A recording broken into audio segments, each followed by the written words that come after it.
Hello, everyone. This is Joe Boston with the Dallas Real Estate Investment Group.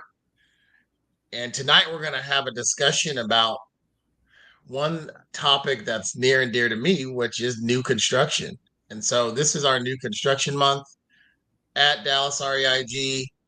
And I was fortunate enough at a networking event to meet my friend now, Jack, that is with iFund Cities.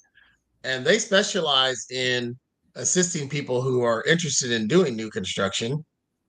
And so I thought it'd be really good to have a conversation about how they help people that want to start, building from the ground up. Because when I was starting, that was one of the things that was a struggle for me was finding, institutions, that would lend on on new construction projects. So a lot of you have asked me, where do you get your funding? What do you do? What are the nuances? There's some big differences between doing residential rehabs and new construction, obviously. And so what I'm going to do real quickly is just talk about the steps at a high level, just so that you can understand, what those are and why it's so important to understand what part funding plays into the new construction format. So if you look at the steps, the budget is actually the first place we start. And why that's crucial is because when you approach a lender, they're going to want to know that you actually understand how to structure your new construction project. And so it starts with a budget. And again, this is a high level discussion about new construction. So we actually will have a full budget that we're going to talk about actually on the 17th at the Dallas Real Estate Investment Group. We're going to go through new construction budget, but then you'll have your permits, floor plans, all the people that are going to assist you with the project, architects, engineers, the land, the lot actually plays a part because how much you pay for it is going to dictate how much you'll have for the construction. That's remaining. And then I won't go over them all in detail because you can see them, but also we want you to come to the group because we're going to actually go in detail about a lot of those different processes in the new construction steps. So Jack with iFund Cities, when we met, he's like, "Hey, I do new construction." I was like, "What? You do new construction? No way, get out of town." So he was able to come to the office. We chatted, and I was really interested in what they had to offer. They obviously will lend on, projects that are in the Dallas Fort Worth area, and he's going to talk to you about maybe some of the other areas they do. But Jack, thanks for agreeing to come and talk to us about what you all do. Can you highlight iFund Cities and some of the differences? Yeah, man, Joe, thank you for having me on. It's definitely a pleasure. And from our previous conversations, just, I think connected in a way that makes it really easy to just talk candidly about the business. There's, a million nitpicky things that go into each deal. So it's nice to be able to just talk back and forth about someone who's done it, someone who's started from, buying foreclosures when you were in the military to then now building for other clients and yourself and bringing value to the community. But so from my perspective, right, iFund Cities, we are an alternative lender. So, we're a institutionally backed fund, a debt fund with a balance sheet. We lend our own money out to investors, developers, buy and holders, new construction builders. And essentially we have, lines of credit and institutional partners who backfill that money. We have a really big appetite for new construction because, where we started the shop in Philly back in 2018, lending out to our buddies, we were actually investors ourselves, right? So we were building, continuing to build about 50 homes a year back in Philadelphia. And now truly allocating money from the top of the funnel, right? Your sovereign wealth, your insurance companies, your hedge funds into the hands of builders and investors like you. Honestly, nationwide. I happen to be down here in DFW being a resource for investors locally. And, it's pretty straightforward, right? We're not a bank. We are a debt fund. So the process is much different. We're not looking at tax returns, W-2s. We're looking at income verification, and we're looking at the asset as a whole. So to some degree, it's asset-based lending. And we're going to say, does this deal make sense, right? Is there a profit here? Is there an exit strategy that is sensible that's going to allow you to move through on this project and on to others? And then, do you have the liquidity to get into the deal and a track record to show that? If you don't, we kind of want to hear your story, right? Understand how we can be a resource for you to have you in a position where you can succeed on the deal as a whole. And so for us, So really just allocating those funds and verifying the deal and the sponsor to see how we can make that work. So real quick question. So is there any qualification from the investor? Yeah. So, I mean, to be honest with you, it's typically done on a phone call to understand, is this a conversation we're able to take further? If not, here's steps A, B, and C to get there. Typically what we're looking at is, credit, liquidity, and experience. If you have two of those, the third one is typically something we can work with, right? If you Right. Okay. But and you've got primarily it's liquidity, the but deal. your credit's down, lower. Yeah. So primarily it's the deal. But we truly look at the sponsor first, right? Because the deal is out there. Anyone can get it, but we want someone who we can rely on, who we can partner up with basically and help succeed in that deal.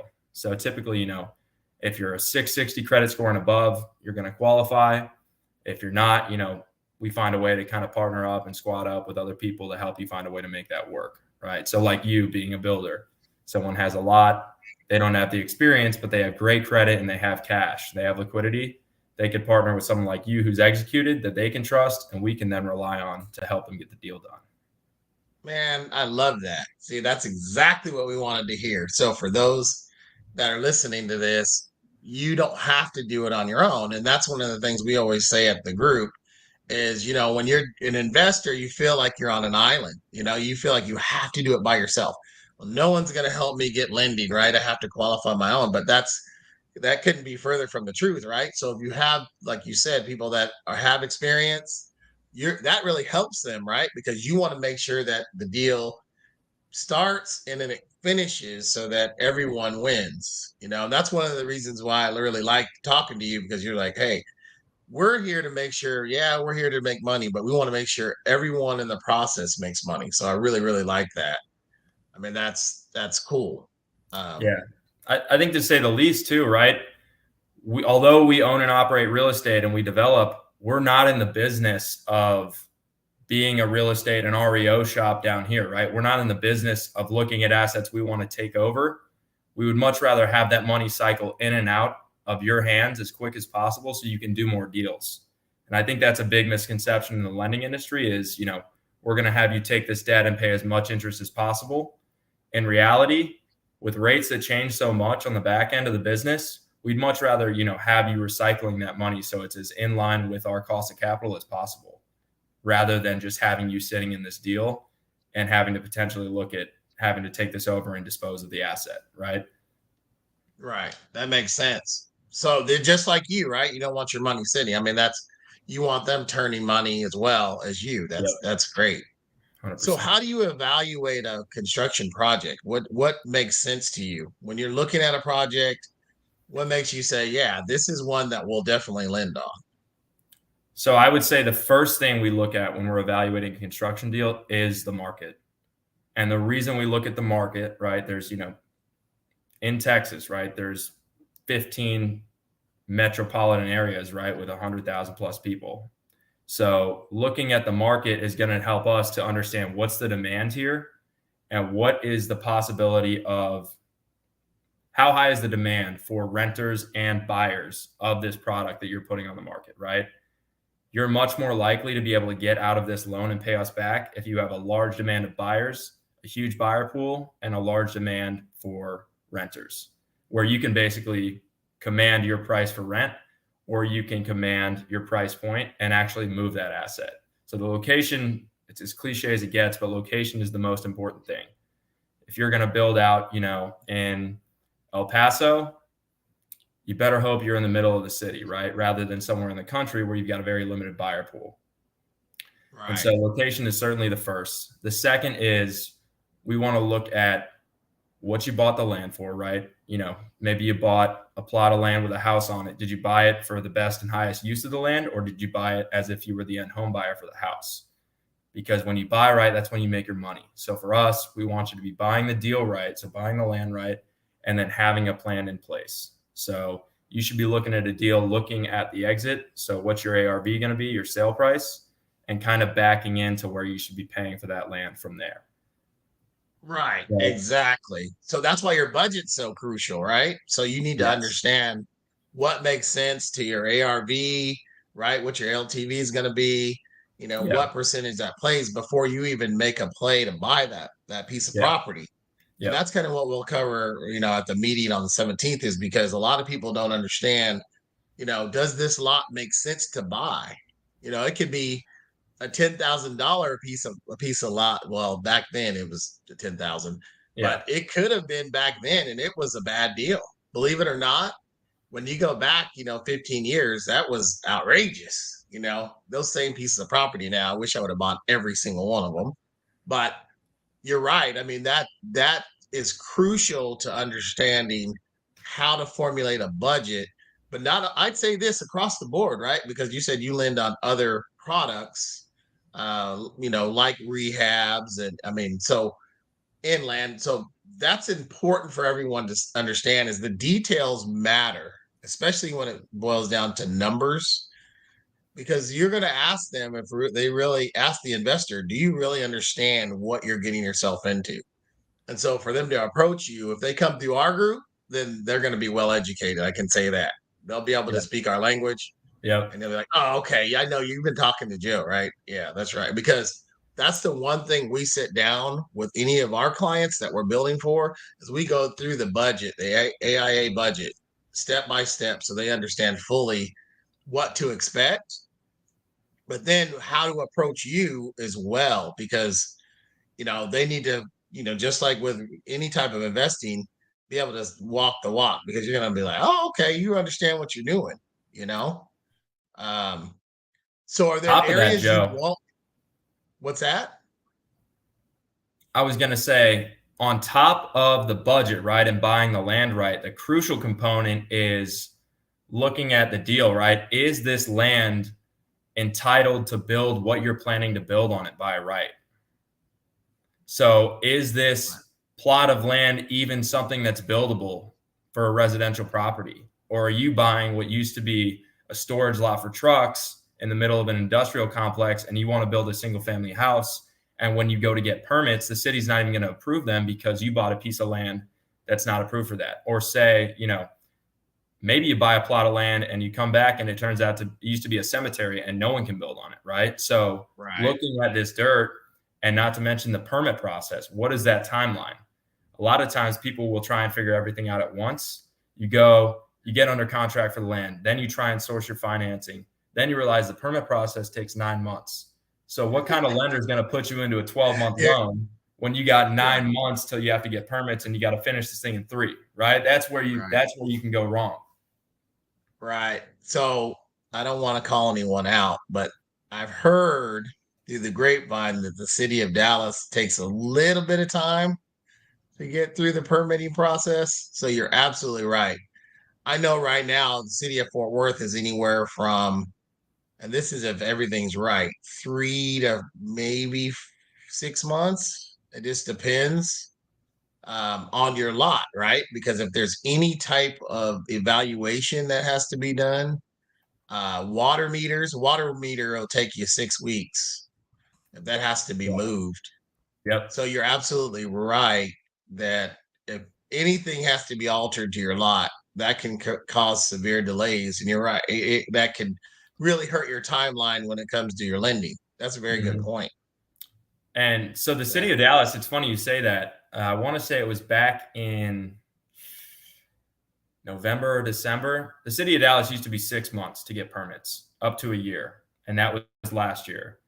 Recently rolled out a walk-in same-day permit program for single family, which Oh, is they a have recently. huge Okay. difference maker. So we've actually done a couple of loans recently with builders who were repeating the same floor plan in the same neighborhood as they know the plans are going to be approved. The lot is buildable. And what they do is they literally pay someone to go stand in line, wait till they get their permits approved, and then they can get permits the same day. So we're starting the loan process on some of these with land under contract, and we can break ground the day after we close the loan because the permits are so quick. So Oh, that's a Jack, huge advantage in Dallas. that's a big nugget. So for Yeah. everyone who's listening, I hope the city of Fort Worth starts that. That's good. And also now I'll start looking in Dallas. So get ready. Yeah. That's so we can get our audio visual tech, Ryan, to stand in line for us. You think he'll buy it on that? Yeah. What's his You cost? know, just buy him lunch. I mean, he'll do anything for food, I think. So we'll have to ask him. But Yeah. But that's truly okay, that's a a big great difference nugget. maker. Yeah. That is a big difference maker. So now that's one of the things. It's funny you mentioned that. We stayed away from the city of Dallas just because, to your point, the permitting process just made it so hard to do business there because you're right. You're really and truly people would ask you, well, how long does it take to build? And what they don't understand is that permitting process really is part of your build process. So really, I would always tell them, well, after we have permits, so that's where I start the timeline because that's when you can actually start moving forward, you Yeah. know. And Yeah. so that's real interesting. We actually also, and I think the city of Dallas has this neighborhood empowerment zone, which they offset several fees, like your registration fee, your impact fees, some of your utility fees, and that is a separate process. And then also the parkways, which is your flat work. Some of those processes take time as well. And it depends on, like you said, the city. And I know you lend nationwide, Mm-hmm. but that's a good point. That's why you need someone with experience because if you actually obtain the loan and don't understand those delays or those time frames, you could really put yourself in a pickle, right? Yeah. And And with lenders, project yeah. management, that's one thing we do. We actually do a Mm-hmm. timeline on the budget, like the phases Yeah. that helps you understand, well, this is what our projected timeline is for that phase. And then you can either say, yeah, that makes sense, or no, that does not make sense. You haven't even gotten to your permitting process yet. Yeah. So, Yeah, I mean, that's a great example. So it varies so much city to city, even, and state to state, right? Like I've been working with one borrower from Pompano Beach, Florida.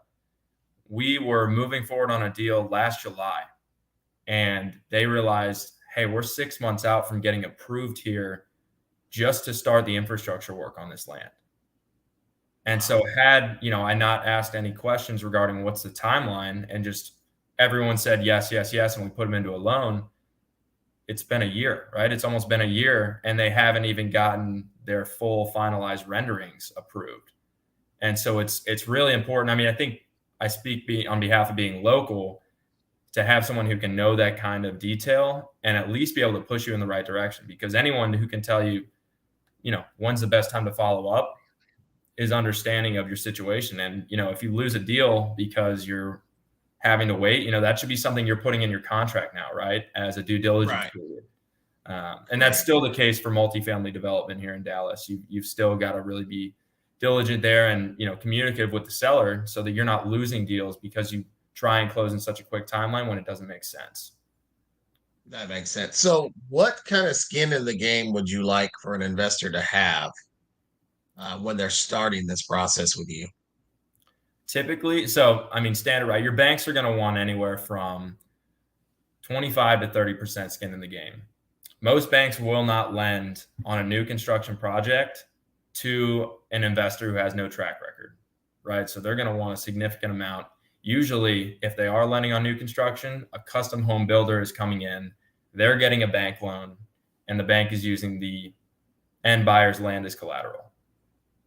For us, right, we're working with investors specifically. So typically when we look at these deals, you're looking at anywhere from 15 to 20% equity, whereas we're funding, anywhere from 75 up to 90% of the debt. And so in that situation, say you buy a lot today for 10 grand, but you're going to put up a $600,000 house on it, 10 grand out of 600,000 is, maybe a couple percent of that equity. So what's going to happen is in some occasions, lenders are going to say, you need to bring that additional equity to the table, and we're going to put it in escrow before you start to use it on the budget. In other cases, it will be, we're going to close a loan, we're going to use the land for this couple percent of your equity, and then you're going to go and start the build, right? You're going to put in the work for your permits, your architectural, your geotech, your soils, probably your slab and your rough and plumbing, and then you can use the loan for the rest of the deal. And that's probably another misconception, right? Investor who's done, a couple of deals, maybe they're not too privy towards alternative funding, may think, I'm going to get this loan and they're going to give me a lump sum of money to then put towards the project. That's not how the business works, right? It's just, that's so risky that no one's going to be able to do that. So what happens is you go and you start doing the work on the build. You do get your permits, your plans, your pad laid, and your framing up. And then you take a draw and you get reimbursed for that cash that you've spent. And what you essentially do is you roll that over through the end of the project upon a draw schedule of 4 to 6 to however many it takes you to use all that money in the loan. Correct. So how many draws, and that's just a side note, how many draws is on average, would you say, in a new build, new construction process? I would say for your 1,200 to 2,000 square foot homes, I would say 5 is the average, right? You're typically phased out in 5s. When you get up into these mid-luxury homes, these modern farmhouses at 4,000, 5,000 square feet, you've got a lot more costs you're floating because you're doing custom doors, custom windows, custom cabinetry. So you're going to really have to manage your costs more on a project like that in a way that it makes sense to do more draws because you're phasing it out more. Right. Yeah, that's really interesting. That's one of the reasons why I asked that question, is because it's not like you're upfront funded and then you spend money, right? So you need to have some reserve or access or joint venture so that you do have those funds to take it to slab or framing. And what I've always heard is, obviously, like you said, it's collateral based or asset based. When it gets to the frame, you're pretty much good. I mean, right? So you have a structure. Yep. That you can actually say, hey, this is something that we can collateralize. Yeah. So for everyone out there, that's definitely anywhere from your 30,000 to $50,000 price point, I would say, depending on what you got, if you paid for your land or not. So you need to make sure you are starting to manage that part of the process when you're doing a new build. Because to your point, I think people are shocked. They're like, well, I want to just build on this land. Give me the loan and then I'll start. Well, you're absolutely right. That's not how it works. Yeah. So that's definitely a nugget there. So what's the difference between doing one and multiple? Is there an advantage to doing that? So that's a huge factor, right? With what you just said. So new construction, probably the biggest difference between new construction and fix and flip. I mean, if you've done huge gut rehabs before, the difference is you're laying a pad, you're understanding how to get permits and engineering documents done, and understanding how to do your plumbing and roughing. But the huge difference is really managing your flow costs, right? So if you're doing one build and you've got 50,000 reserves, which you're going to put into the project, get a draw, and basically roll over 50,000 for each draw. Say you do it that way. Now imagine you have 4, right? And a lot of people want to jump in from their first build and they want to buy a big plot of land, subdivide it, and do a bunch at a time. You've got to be cautious, I guess, and thoughtful of, now I've got to manage basically 4 little mini businesses that I'm putting money into. And how are you staggering your draws? Because most of your trades, right, are going to be on a trailing 30-day pay schedule. So they're going to need to get paid on the 30-day mark. And if you're putting all this cash into every deal, you're basically asset rich and cash poor. And if you can't take a draw, you don't want to be surviving on your draws, right? You want to be in a spot where you take it when you want it, when you want to get reimbursed and put more work into the project. But if you're living day to day on your draws, you put yourself in a position where you're robbing Peter on project A to pay Paul on project B. And now you're just swimming, right? You're just hoping that everything goes well because you waited too long before you made sure you were kind of stacked for cash in that situation. So that's the biggest difference, is your float costs. The other difference is, location, right? You're now managing, you could be doing a deal in Dallas and a deal in Fort Worth. How are you going to get your guys out there on time? How are you going to be, are you going to hire a project manager at some point? Or are you going to do it all in-house and save a little bit of money? Then it becomes a time issue. and where you're spending your time, how you're able to manage the projects and keep your deals flowing. Right. I would say, just from it, having done this, if you're doing more than three at a time, you should consider having a project manager, a foreman, someone that is actually helping your subs. Because if you take your sub off of the job at any point in time, it slows down obviously your production schedule, but also they need assistance. I mean, it could be small things like not enough tile, or because if you're not a large scale builder, a lot of times you're not having those items drop shipped. And so, they might have to do the Home Depot runs or going to a different, supplier, wholesale supplier to get their products. So I would think, to your point, especially if they're not in the same location, Yeah. because it is a very tough thing when you have three different locations, let's say, and they all need something, and it's you that's doing the project manager Yep. role. It's a tough deal. Yeah. And Joe, tell me if I'm wrong, but I think there's also benefits to being able to do multiple, right? You get cost efficiencies because you are able to order more at one time. Your trades are now not looking for work because you can send them from one site to the next and have them busy all day. They're going to appreciate that, and you might be able to actually pay them less because they're still busy. So they're not going to leave. So, great point. I think it is really in your best interest to source multiple. And this is what I mean. If you can buy, instead of one lot, if you can find two lots in the same area, that's optimal. At least two. Because to your point, not only can you scale labor, if you have a relationship with a supplier, you can scale that as well. There's something like at Home Depot called the bid room. So the bid room, it benefits you from, having purchase more product. And pretty much all suppliers are that way. You develop relationships and they start to give you discounts. And then you set up accounts, for under your company name, which that's a whole nother discussion about having, building under a company name.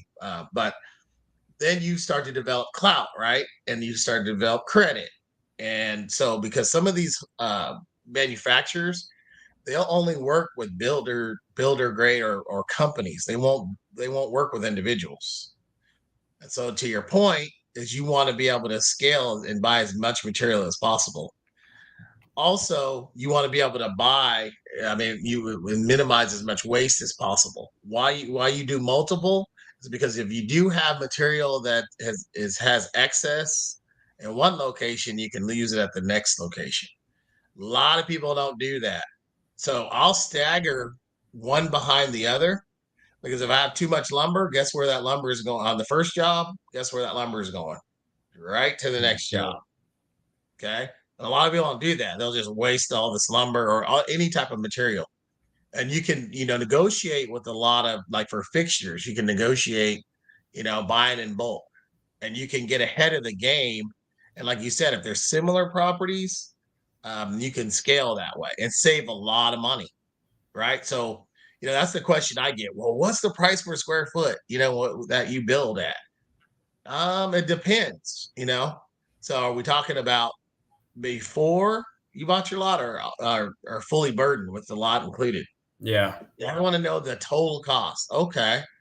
Well, is it under air or is it total square footage? And that's another point, is the framer frames the whole house. That's the garage. That's everything, right? The slab, it's not just what's under air. And so when you're doing your budgets, that's on total square footage a lot of times. And when you're buying a property, a lot of times it's under air. And so what happens is you have these two conflicting numbers that you're looking at. We go through that in the budget, but when you're doing a budget, it's the entire property, right? The entire slab that you're working on. And so, to your point, you do want to scale as much as possible. Doing one is great because you're getting experience, but then you want to start looking for doing, two. I always say do three at a time if you can. Yeah. And I think that's a good point too, right? Is, it's a business. So a lot of people will see what's going on, see builders like yourself executing on deals, and, you're obviously making money. But there's this big shiny object syndrome with luxury, right? And everyone wants to put out this incredible project, throw it up on Instagram, Facebook, and promote it. But at the end of the day, I mean, like I said earlier, the buyer pool for these smaller, more affordable homes right now, $375,000 and below is so popular and it flies off the shelf. You can turn those in anywhere from 3 to 6 months. So you could basically, if you can manage 3 at a time, you could be turning 12 of those a year, as opposed to one, maybe two, $900,000 to $1.5 million homes. And when it comes down to it, your holding costs also go up quite a bit because you've got a bigger loan, you have a bigger interest payment. And that's another factor with the liquidity. The less funds you keep rolling in and out of the business, the more your holding costs go up. Right. You win baseball games by singles, right? Mm-hmm. You don't have to have that $1 million mansion. Although I would like to live, I'd want to live in it. I'd probably start squatting in it or something like that. You know what I mean? Yeah. So where do you see investors getting into trouble? Have you seen any problems with when they start doing this process? Yeah. So I think the biggest thing is, when it comes to builds, right, I think we've kind of touched on a couple of the things, right? Location, one, buying a lot that's actually buildable. I would recommend any investor getting into new construction to get a survey so that you can understand what the setbacks are. And you should probably be talking to the city beforehand, right? Understanding what their expectations are. A big thing I see that happens with flips and new builds is you make the mistake of doing your first one in a historical district. And you think you can make your beautiful plans, your modern house, and throw it up there. And, if you don't ask the questions, and if the lender doesn't ask the questions, right, the person providing you financing, you just start to go in, you get a loan, you go and you try and figure out, get these plans approved. Your house isn't even close. Like you've got so many changes to make. And when you thought you were going to bring this modern home into this community, now you've got to change everything, right? You're having to use a specific type of brick, a specific type of front-facing frame on your house. And with flips especially, I mean, if you get into a deal and the city's going to be really strict looking at this project because you're basically putting a sunflower in the daisy pit, right? You're doing something that's different than what they're expecting. So they're going to be super strict about it. So that's one that I see quite a bit, right? The other would be, again, the permits, understanding your timeline, understanding that when you find a deal, you should probably have the cash to buy a lot on any build that you're looking to do for your first one, because you don't want to be stretched for time to get this thing going. You want to have the flexibility to understand what you're doing before you build up. The next factor would just be that everyone makes mistakes, right? You can have an architect who puts together these beautiful plans for your project, and maybe they said, you're not going to need steel beams here, but you go to start building and something's out of place where just the general weight restraints of the build itself call for something else than what you had in place, and you will need steel beams, which increases your budget. And so architects can be wrong, right? They are building to a plan of what they're bringing to life from your vision. And if that happens, you've got to be able to adjust on the fly, and to be able to, go to the city, go to another architect and get a second opinion, because that can stall you, right? And again, that's more holding costs, that's more changes, could be changes to your budget. And then I would say for the last thing, people getting into trouble is just taking on too much at once. Once you get to a certain point in this business, you start to understand that having land is more valuable than having a great product. So to be able to start land banking, right? As prices go up, and I think this is actually a huge thing I didn't mention, there's a lot of ways to get more creative with land than you can with just a strict buy, build, sell business. And we actually talked about this, right? It's called, imputed equity is used quite a bit. So you buy a lot of dirt, say it's an acre, right? You get this thing entitled and subdivided into 4 parcels now, right? So what you bought for 100,000, you've now put in the infrastructure, you've put in the underground, the utilities. These individual lots are all worth more than what you bought it for, right? Because you added value. Now you're able to put up 4 single-family homes on this lot that was maybe zoned commercial, but you got it replatted and you brought value to it. A bank is still going to look at that as, the 100K you paid for the lot. What we're going to look at is the value you actually added to these parcels of land, and we're going to take into account that value. So if you put 50 grand in infrastructure costs and utilities, each one of those lots might be worth 50,000 a piece. So now when you have a $150,000 cost basis, your new basis there is 200K. So that's the equity you're bringing into a deal to a lender, as opposed to 100 grand what you bought it for. So you can actually recoup that, which helps you with the leverage on your loan. Man, I don't know if you're talking to me specifically. So right now, I have one in the historical district and one that's not. And then I have an acre of land that you specifically told me kind of the strategy that we're mentioning. But it's interesting you're saying these problems. And then also the permitting process. Luckily, I've worked quite a bit with the city of Fort Worth, but to touch a little bit about what you said on historical properties, I think you're absolutely right. One thing to be cautious of is your contractors as well, because on the property or the build that you have that's not in the historical district, typically it's a lot easier, right? Less stringent. Like for example, in this historical district in the Morningside, the lower South Side, and Fort Worth, the windows have to be mounted on the inside, and the framers are not used to that, right? It's and they're raising Cain. Why do we have to do that? But it failed inspection. It could fail inspection. It didn't. Similarly, I mean, they're going to look at your building materials versus maybe the one that's not in the historical district. And so you're absolutely right. The inspectors are different. Typically, when you're not in a historical district, you might have inspectors that are sharing territories. Where what I found is you might have one, maybe two in a historical district, and they're the same people because they understand the rules in that area. So you're absolutely right. And I do think that you threw out some really good nuggets there. Is going to the city, when you start to evaluate your land, not only is it knowing the number, obviously, you know what someone's, trying to sell it for, but a lot of times these wholesalers will send out these lots and they don't really understand it. No. They don't have a clue. They don't know if it's developed, meaning utilities power, if it has, it's in a floodplain, they don't really know, nor do they care, right? Because they say you do your due diligence. So that starts there, right? But you need to work with your city. So you should make a beeline, read. A lot of the information is on the city websites as well. I would say that too, from a planning and zoning. A lot of the neighborhood empowerment zones are listed on those city websites.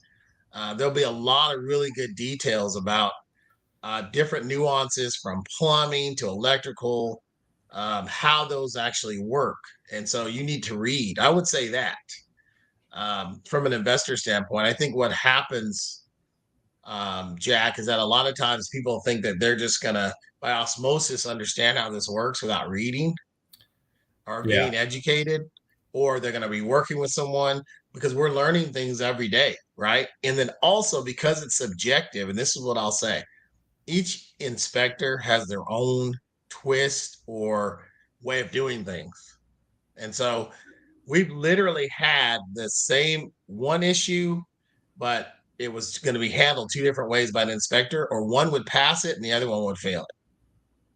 Yeah. And it's you just mind boggling. So you have to be able to deal, like you said, you got to be able to pivot through those processes. Yeah. So, and Joe, I think I missed, to be honest with you, the largest factor that can make or break your deal. All these other things, yes, but at the end of the day, it's your contractor, right? Which you mentioned before you got into this.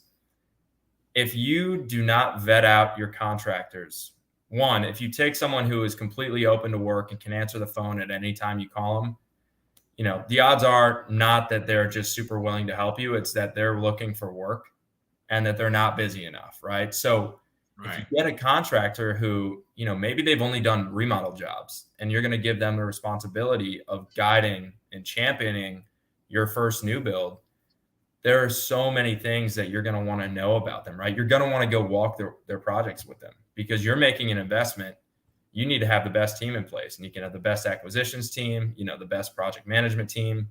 But if your GC is setting you up to fail, I mean, think about it. There's horror stories everywhere of GCs just blanking on you and leaving you, basically standing you up, leaving you with a pad and a slab, and you have no idea where to go from there. And now you're spending time looking for a GC when you should be spending time looking for your next deal. Yeah, that's really good. That's good. I only pay on the green tag. So that's one of the ways I actually prevent That's myself great. from getting taken advantage of. So that's when we move the ship forward, is when you can expect to get payment. And then I still do a holdback. Yep. And if they're not willing to do that, then, you should raise your eyebrow and go, well, wait a minute. Um, there will be change orders, obviously, that are throughout the Sure. way, but yeah, to your point, you really got to be good at the personnel side of the business, because a lot of people are naive, right? And that's what they take advantage of, especially investors that haven't done this. So that's another reason why you want to join venture. And I think why you all are really um, vetting if they have experience and or who they're working with. Of So course. so real quick, in the sake of time, how do people get a hold of you?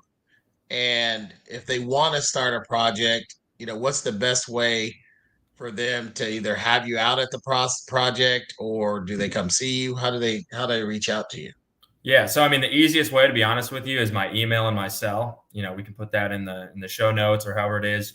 If you're not in Texas, you can reach our team on our website. Right. We've got loan officers, territory managers, boots on the ground in Arizona, Texas, Nashville, Charlotte, Tampa, Philadelphia. Right. So we're covering a lot of the hottest markets and have exposure to all the states in between. And so that's the easiest way, is to really just contact us. I'm out on site every day. I can't sit behind a desk. So like when I met with you, right? Like I'm looking to see this work and to really talk through and strategize on a project, because there's one thing to just submit an application to someone's website and get terms and agree to them. It's another to understand where you're going to be in 6 months and how you're going to go from one at a time to four at a time. And that's really what we care about, is, how do we grow this business? Because to be honest with you, we're doing 150 homes at a time in Florida with investors. We're doing 100 homes in PA.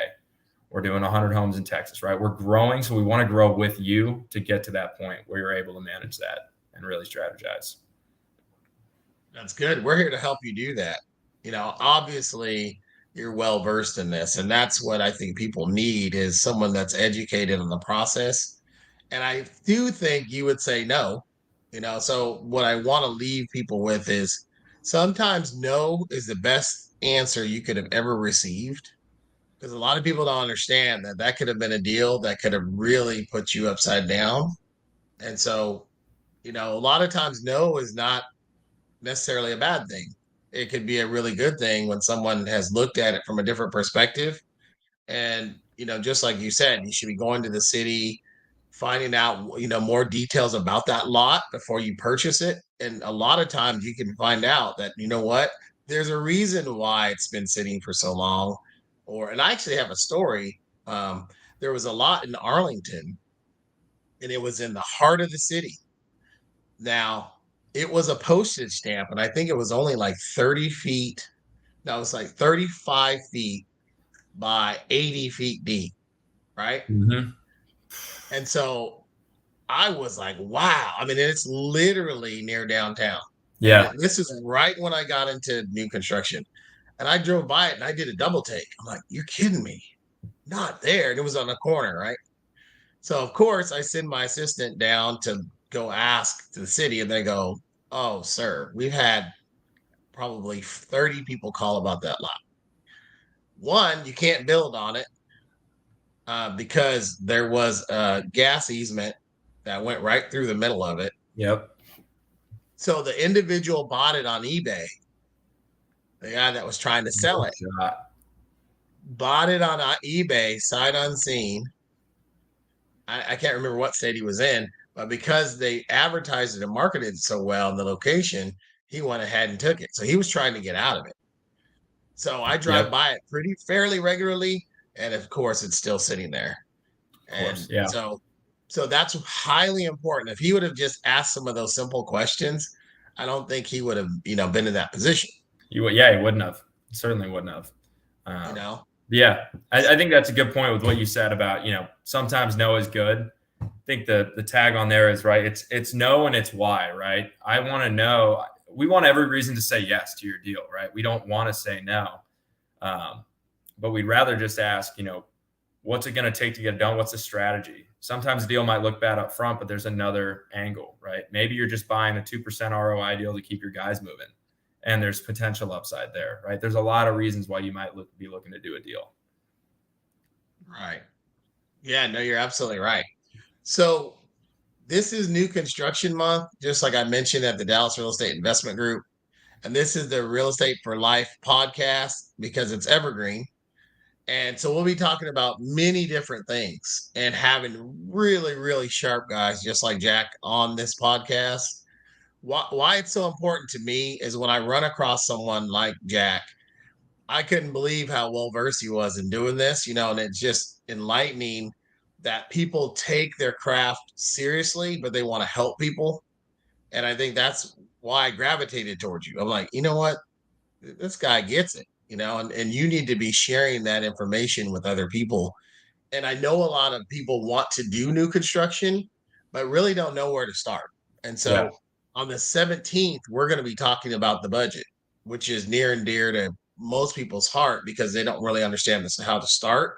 But we're going to be highlighting some of those things you and I were talking about in those processes. So where they really start. And it's before all those things, right? Yep. So we're going to be talking about that on the 17th of this month. And I want to say thank you, Jack, for being a guest. And then we're going to definitely have other topics that you and I are going to be talking about.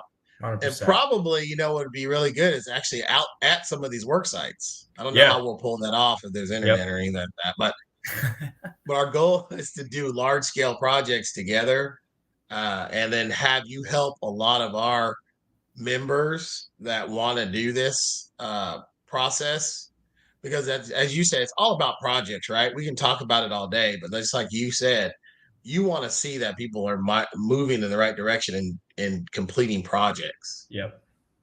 and scaling that way. So I look forward to working with you and learning from you and meeting a lot of your cohorts that are doing this as well. I can't wait. I have, like I said, 14 or 15 in the hopper right now that we have targeted to get started in the next year and a half. But I really, really want to do a large scale project. Yeah. So I want you to help me with that, man. Hey, we're gonna figure it out, man. Use that land. Use that land to get creative with it. I got to do it. I'm going to be picking your brain. So we'll see you soon. And thanks for everyone for tuning in to Real Estate for Life. And again, we're going to have our meeting at the Dallas Real Estate Investment Group on the 17th. That's a Saturday, and it's at 10 o'clock. And we'll have refreshments. But really, we're going to have people that are going to be, really educating you about how the new construction budget works, and so that you can start at least on the right foot and have a basic understanding of what you need to be looking for when you want to start this process. So Yep. again, Jack, thanks a lot, and we'll be talking soon. Thank you, Joe. You're the man.